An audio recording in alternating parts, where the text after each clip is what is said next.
today we're going to continue on Harry Potter and the Philosopher's Stone by J.K. Rowling. And today I spotted something. Who is that there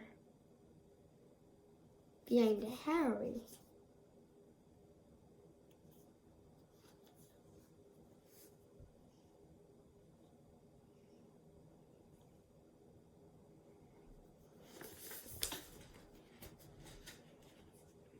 I suppose so, said Mrs. Dursley stiffly.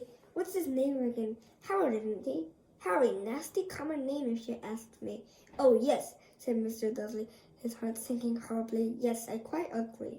He didn't say another word on the subject as they went upstairs to bed.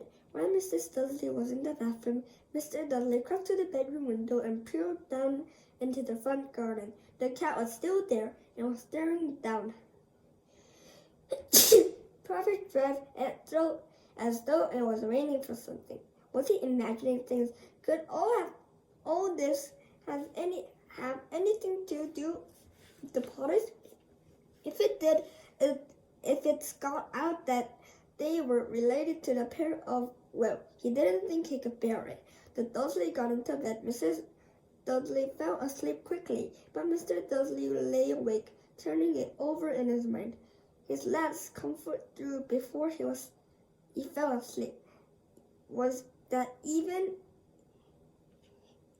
the Potters were involved, there was no reason for them to come near him, and Mrs. Dursley, the Potter, knew very well what he and Petunia thought about them and their kind.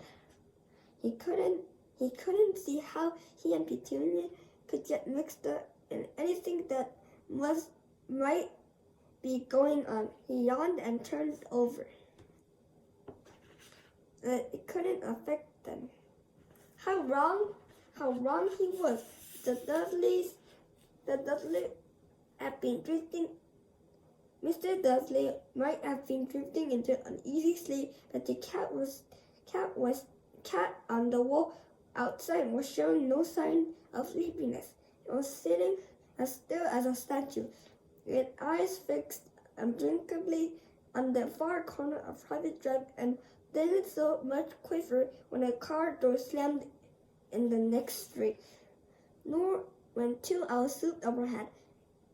In fact, it was midnight before the cat moved at all. A man on the corner cat had been watching. It appeared so suddenly, and suddenly you have thought he had just popped out of the ground.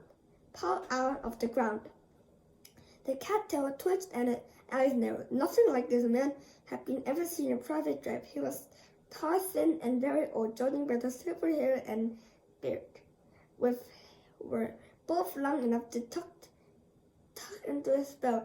He was wearing long robes, purple cloak which swept the ground, and high heels and buckled boots, and blue eyes were light, bright, and sparkling behind half-moon spectacles, and his nose were very long and crooked, as though he has been broken at least twice. It had been broken, and his nose were very long and crooked, as though it had been broken at least twice.